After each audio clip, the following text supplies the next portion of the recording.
Guys ഒരു electron ടെക്നിക്കലാണ് ഇപ്പോൾ നിങ്ങൾക്ക് പരിചയപ്പെടുത്തുന്നത്. നമ്മുടെ വീട്ടിലെ ലൈറ്ററാണ്. ഓക്കെ, ഇതിൽ കറണ്ട് ഉണ്ട് ലൈറ്ററിൽ ഒക്കെ. നമ്മളിപ്പം ഗ്യാസുമത്തെ ലൈറ്ററാണ്. ഓക്കെ, സപ്ലൈ ഉണ്ടല്ലേ. ഈ ലൈറ്റർ നമ്മളും കറണ്ട് ഉണ്ട് നമ്മളെ ലൈറ്റർ. ഓക്കെ, നമ്മൾ സിഗർ ലൈറ്റർ തന്നെ. ഓക്കെ ഓക്കെ, ഇനി നമുക്ക് സപ്ലൈ കാണിച്ചു തരാം. ഓക്കെ, എത്ര വോൾട്ട് ഉണ്ട്. നമ്മൾ 700ലാണ് ഇട്ടത്. എത്ര വോൾട്ട് ഉണ്ടെന്ന് അയക്കണേ. 700 മുകളിൽ ഓവർലോഡാണ് കാണിക്കുന്നത്. കാട്ടുന്നത്. ഓക്കെ, എന്തുകൊണ്ടാണെന്ന് പറഞ്ഞാൽ ഇതിലൊക്കെ നമ്മൾ ലൈറ്ററിലൊക്കെ കറണ്ട് കിട്ടാത്തത് ആംബിയർ ഇല്ലാത്തതുകൊണ്ടാണ്. ആംബിയറിന് നമ്മൾ ഷോക്കടി തീർന്നു പോകും.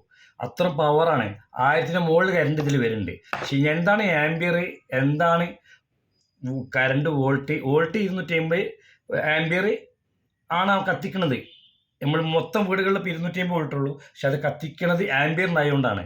അപ്പോൾ ആംബിയർ എന്താണെന്ന്, വോൾട്ട് എന്താണെന്ന് വിശദമായി അടുത്ത ക്ലാസ്സിൽ. ഓക്കെ, സബ്സ്ക്രൈബ് ചെയ്യുക, ലൈക്ക് ചെയ്യുക. Ansar PV site.